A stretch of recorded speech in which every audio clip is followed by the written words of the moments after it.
नमस्कार, बिहार मिथिला न्यूज में आपका स्वागत है। मैं हूं मनोज। देखिए, स्वास्थ्य कर्मियों की संविदा पर जो बहाली थी उसे अस्थायीकरण के लिए एक नया जो हम बता दें कि मंगल पांडे स्वास्थ्य मंत्री के द्वारा आज अधिवेशन में, ये अधिवेशन आपको हम बता दें कि बिहार स्वास्थ्य संविदा कर्मी के द्वारा अधिवेशन आयोजित की गई थी, जिसमें स्वास्थ्य मंत्री मंगल पांडे पहुंचे थे। उन्होंने कहा था कि इन स्वास्थ्य कर्मियों को जो संविदा पर बहाल है उनके अस्थायीकरण किया जाएगा।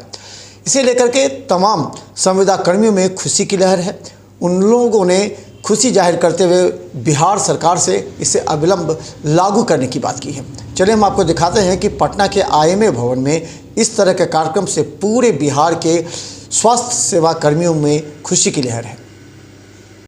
बिहार में संविदा स्वास्थ्य कर्मियों के लिए स्वास्थ्य मंत्री ने दिया है बड़ा तोहफा।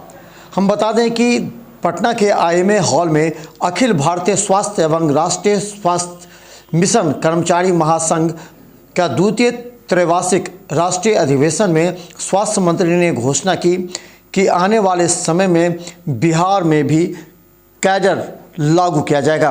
उन्होंने कहा कि सभी पदधारकों एवं कर्मचारियों को भारत की मिट्टी नहीं, भारत माता मानकर कार्य करने की जरूरत है। सबसे पहले धन्यवाद देना चाहता हूं भारतीय मजदूर संघ को, जिस संगठन ने देश भर के राष्ट्रीय स्वास्थ्य कर्मचारियों को यहां इकट्ठा किया है और विभिन्न राज्यों के प्रतिनिधि आए हैं। सबका स्वागत और अभिनंदन हमने किया है। इस कार्यक्रम के माध्यम से हमने राष्ट्रीय स्वास्थ्य कर्मचारी महासंघ के सभी लोगों को ये बोला है कि आदरणीय प्रधानमंत्री नरेंद्र मोदी जी, माननीय मुख्यमंत्री नीतीश कुमार जी और मैं स्वयं आप सब लोगों का बहुत सम्मान और कद्र करता हूं, क्योंकि आप ही के भरोसे स्वास्थ्य सेवाएं बेहतर तरीके से लोगों तक पहुंचती हैं। और पिछले 2 दशकों में बिहार में स्वास्थ्य सेवाओं में जो गुणात्मक सुधार हुआ है उसमें आपकी बहुत महती भूमिका रही है।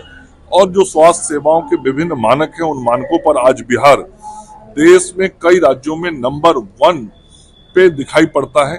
देश के अंदर जो विभिन्न सेवाएं हैं, उन सेवाओं में बिहार पहले स्थान पे आज पहुंचा है। तो उसमें जो राष्ट्रीय स्वास्थ्य कर्मचारी हमारे हैं, उनका कर्मी, उनका बहुत योगदान है। और उनके जो मांगे रहती है, स्वाभाविक है, जो कर्मी काम करते हैं उनकी अपनी कठिनाइयां होती हैं, उनके जो विषय होते हैं उन पर भी सरकार समय समय पर उचित निर्णय लेते रही है, उनके हित में निर्णय करती रही है। और सबसे बड़ा विषय जो था पब्लिक हेल्थ मैनेजमेंट कैडर का, उस PHMC को भी हम लोग बहुत शीघ्र लागू करने वाले हैं। सैद्धांतिक रूप से माननीय मुख्यमंत्री जी, हमारे वित्त मंत्री, उप मुख्यमंत्री सम्राट चौधरी जी और मैं स्वयं इन विषयों पे पूरी तरीके से सहमत है कि इसे हमें लागू करना है। संचिका जो कागज पे चीजें तैयार होती हैं वो अब अंतिम चरण में है। तो जो हमारे कर्मियों की यह एक प्रमुख मांग है उसको भी हम शीघ्र पूरा करेंगे। और मुझे लगता है कि ऐसा करने से हम स्वास्थ्य सेवा और व्यवस्थाओं को और बेहतर कर पाएंगे। स्वास्थ्य मंत्री मंगल पांडे के आश्वासन के बाद बिहार सरकार के पूर्व MLC नीरज कुमार ने कहा कि आगामी विधानमंडल सत्र में NHM कर्मियों के नियमितीकरण के लिए वो जरूरत आवाज़ उठाएंगे। इसके साथ ही स्वास्थ्य कंपनी के सचिव ललन कुमार सिंह ने इस आयोजन के लिए सभी को धन्यवाद दिया। के साथ लगा है उसको जो है जल्द से जल्द मिटाया जाए, क्योंकि हम लोग लंबे अंतराल से 2005 से काम किए हैं और करीब हम लोग इसमें 17 विभिन्न वर्गों में पदों में विभक्त हैं। लेकिन सबका एक ही सपना है कि पब्लिक हेल्थ मैनेजमेंट कैडर लागू हो, क्योंकि 2014 से जो है संकल्प लागू है कि आपका जल्द से जल्द हो। लेकिन लंबे अंतराल यानी लगभग 20 से 25 वर्ष हो गए हैं हमारे सभी संविदा कर्मियों का, और अभी तक पब्लिक हेल्थ मैनेजमेंट कैडर लागू नहीं किया गया। लेकिन आज माननीय श्री मंगल पांडे जी स्वास्थ्य मंत्री के द्वारा यह आश्वासित किया गया है कि जल्द से जल्द आपकी मांगों को पूरा किया जाएगा।